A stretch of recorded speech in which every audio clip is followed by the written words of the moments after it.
Raphaël Seguin, président de la savonnerie Fer à Cheval, et on est là aujourd'hui pour les Journées du patrimoine, pour accueillir les Marseillais et les gens de la région à notre savonnerie.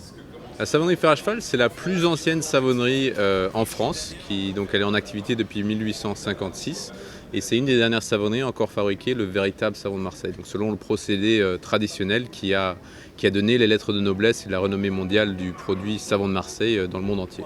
Pourquoi Fer à Cheval?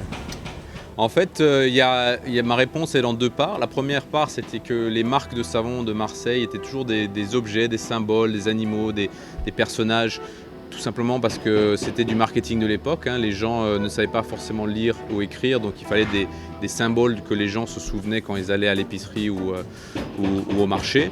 Et beaucoup de ces marques avaient des notions de chance. Le trèfle, la Sainte Famille, la Bonne Mère, le lapin.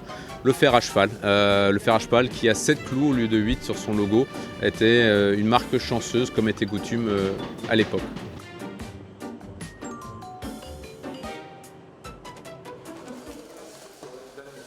Aujourd'hui, comment se porte le secteur?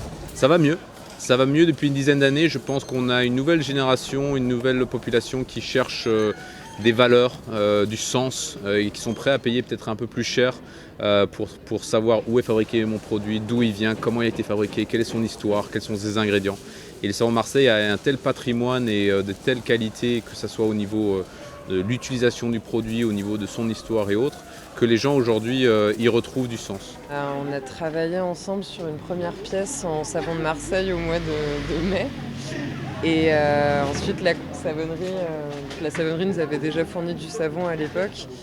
Et on a été rappelé pour les Journées du patrimoine parce qu'ils souhaitaient pouvoir intégrer l'art dans le cadre de leur projet.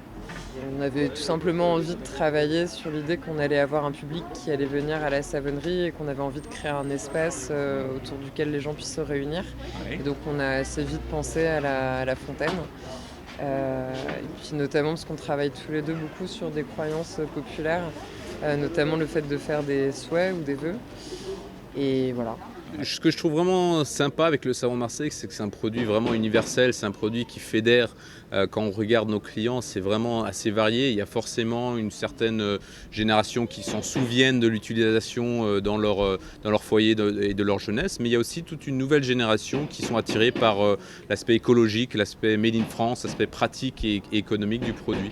Donc moi, c'est une des choses que j'aime vraiment travailler dans cette société, c'est le fait que c'est un produit qui n'est pas vraiment destiné qu'à une seule population, mais qui est vraiment universel.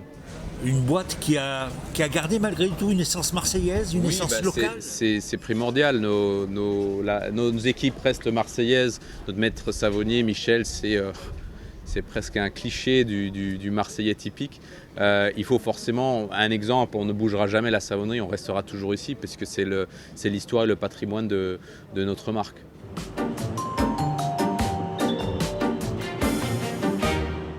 Sur un véritable savon de Marseille, vous avez au départ savon de Marseille sur la face supérieure. Vous avez ensuite extra pur 72% d'huile. Le savon de Marseille ne contient des huiles, soude et eau salée. Voilà. C'est un savon qui est vraiment naturel.